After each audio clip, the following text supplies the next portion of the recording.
Buenas tardes. En este video mis compañeros y yo vamos a hablar acerca del análisis que hicimos del Palacio de Cristal. El Palacio de Cristal es una arquitectura victoriana diseñado por el arquitecto Joseph Paxton. Su emplazamiento inicial fue el Hyde Park, cuyo propósito fue albergar la Exposición Universal en 1851. Luego, en 1854, esta edificación fue trasladada hacia la zona sur de Londres. El concepto de ese edificio estaba muy ligado a la ocupación de Joseph Paxton, pues él era diseñador y constructor de invernaderos. En esta época hay muchos edificios importantes y majestuosos que usan como sistema constructivo la piedra, pero no es hasta la aparición de este palacio en donde aparecen nuevos materiales como es el hierro y el vidrio, sin dejar de ser un edificio majestuoso importante, y más bien es un edificio innovador en esa época. Este edificio llega a su fin tras un incendio que se da en Londres en 1936. También quiero decirles algunos edificios que se dieron con unas similitudes al Palacio de Cristal. En 1622 se construye la cubierta del Teatro Goldoni en España. En 1837 se construye el Gran Invernadero de Chatsworth en Inglaterra. En 1850 aparece nuestro proyecto de estudio, que es el Palacio de Cristal, ubicado en Londres. En 1880 está la construcción del Palacio de Cristal, pero es otro que está ubicado en Madrid, España. Y en 1884 está The Great Palm House, que está ubicado en Irlanda. Gracias.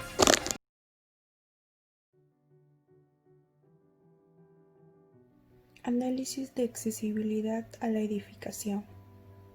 El Palacio de Cristal fue edificada en Hyde Park, actualmente considerada como uno de los parques más grandes de Londres. En la figura 13 se puede visualizar su entorno, mostrando principalmente las vías de acceso que se encuentran a su alrededor. Entre ellas tenemos Viceroy Road, representada por la línea de color roja, Park Line, representada por la línea de color verde. Asimismo, South Carriage Drive, representada por la línea de color anaranjada. Palace Avenue, representada por la línea de color amarillo. Y la vía que intersecta este parque, llamada South Carriage Drive, representada por la línea de color plomo. Aparte del Palacio de Cristal, se encuentran otras edificaciones en este parque. Entre ellas tenemos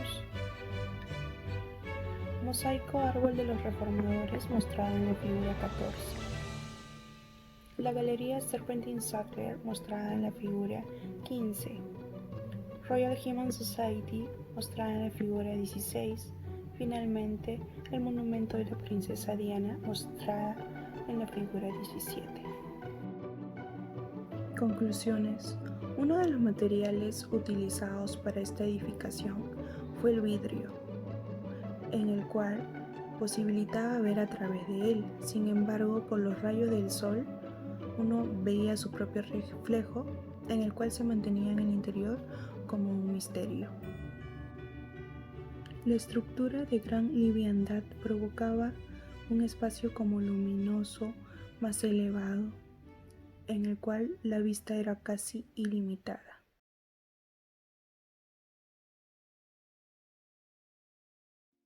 Bueno, les voy a hablar sobre el análisis formal del volumen. Presenta un transepto añadido al final para albergar árboles. También podemos observar que el volumen es simétrico y tiene una modulación repetitiva de A ambos lados. También el volumen está apilado uno tras otro y el volumen inferior es el más grande. Presenta columnas huecas como bajantes fluviales. Es una edificación geométricamente simple. Tiene una intersección en el primer nivel. Hay una bóveda de medio punto en la nave central. Tiene una intersección de dos volúmenes. En el espacio central tiene un conjunto de paralelepípedos que lo rodea. Bueno, acá les voy a hablar sobre la cita. Una composición así, basada en un motivo sencillo, se parecen aparentemente a los modelos de la tradición neoclásica, recurriendo a un orden arquitectónico. Pero las relaciones y dimensiones adoptadas hacen cambiar completamente el resultado y dan la impresión, no de un objeto unitario y conducido, sino de una extensión indefinida, siempre variable por los objetos expuestos y los visitantes que lo recorren. Historia de la arquitectura moderna, Leonardo Benévolo, páginas 154 y 156. Muchas gracias.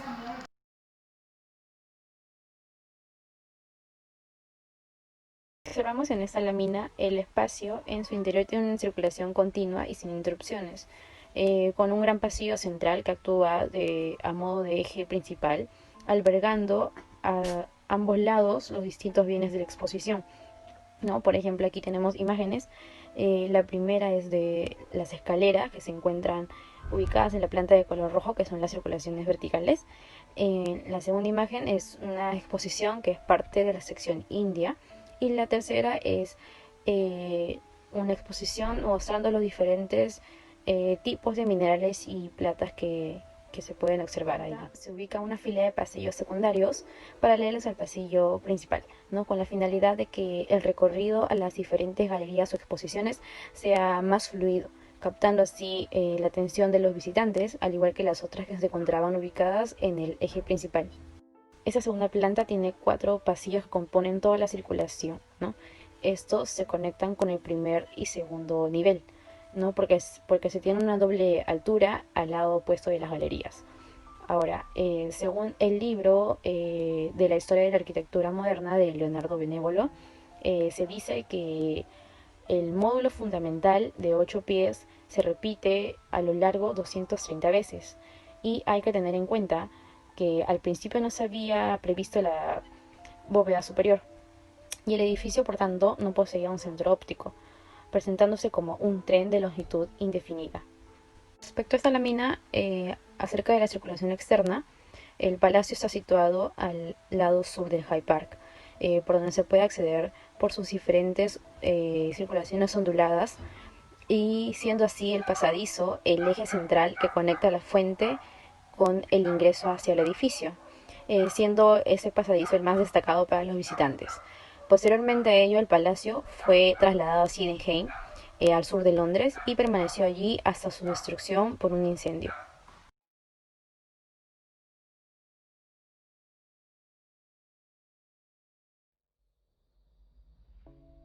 Entonces, según la Organización Espacial, el Palacio de Cristal se organiza en 2 ejes. Estos ejes tienen simetría, lo cual genera que los espacios estén alrededor de estos 2 ejes. Esto va a generar que tengamos un gran espacio central con gran altura. Entonces, gracias a sus espacios y estos 2 ejes simétricos que tenemos, se van a generar espacios modulares alrededor de estos ejes simétricos que tenemos. Según el libro Historia dibujada de la arquitectura de Miguel Rivero, nos habla que el Palacio de Cristal no simplemente se hizo famoso por su elegancia, se hizo famoso por sus proporciones y dimensiones que cuenta. De largo tiene 560 metros, de ancho tiene 125 metros y lo más característico es su altura, con 22 metros. Esto da posibilidad de albergar un árbol, generando diferentes sensaciones en los usuarios. Gracias a estos ejes que tenemos, todas las actividades se realizan alrededor de estos ejes, entonces se van a relacionar, por lo que los vacíos van a ser importantes en nuestros espacios, de tal manera que vamos a tener dobles alturas hasta triples alturas. Es por esto que siempre hay que buscar más allá de las proporciones, ¿no? Más allá de la escala normal de un ser humano, ¿no? Esto va a generar que el espacio sea mucho más rico en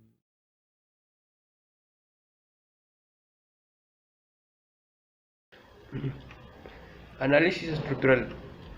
La estructura principal consistía de columnas huecas de hierro fundido, que formaban arcos de 7,30 metros de luz, que se elevan en 3 niveles, los cuales soportan el techo en las diferentes alturas.